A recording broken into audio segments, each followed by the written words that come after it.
Pahalgam attack తో భారతీయులు రగిలిపోతున్నారు. ఇక ఆ నలుగురు టెర్రరిస్టులు దొరికితేనా ముక్కలు ముక్కలుగా నరకాలన్నంత కోపంతో ఉన్నారు.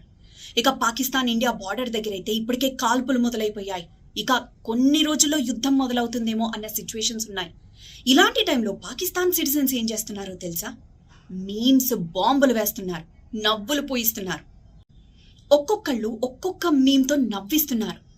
భారతీయులతో మీరు మమ్మల్ని ఏం చేస్తారు, ఆల్రెడీ పాకిస్తానే మమ్మల్ని నాశనం చేసిందైతే అను ఒకళ్ళు, నీళ్ళు ఆపేస్తారా, అసలు మాకు నీళ్ళు ఇస్తేగా అని ఇంకొకళ్ళు, పవర్ ప్రాబ్లమా, పవర్ అంటే ఏంటి అని ఇంకొకళ్ళు, ఇలా ఒక్కొక్కళ్ళు అంటే లాహోర్ని తీసుకుంటారా, మీరే మళ్ళీ 1 వీక్లో మాకు రిటర్న్ ఇస్తారులే అని ఇంకొకళ్ళు, పాకిస్తాన్ ఫ్లాగ్ని చూపించి ఎవరో మాకు 1 స్టార్ రేటింగే ఇచ్చారు అని ఇంకొకళ్ళు, ఇట్లా ఎవరిష్టం వచ్చినట్లు మీమ్స్ వరద పారిస్తున్నారు.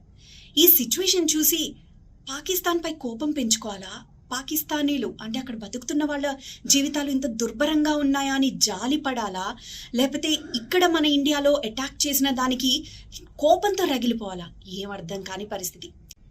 కానీ ఈ మీమ్స్ చూసిన వాళ్ళందరికీ మాత్రం ఒక్క విషయం చాలా బాగా అర్థమవుతుంది. పాకిస్తాన్లో ప్రజలకి కనీస అవసరాలు కూడా కల్పించలేకపోతుంది అక్కడి ప్రభుత్వం. వాళ్ళు ఎంత బాధాకరమైన సిచ్యువేషన్లో ఉన్నారో మనకు అర్థమవుతుంది.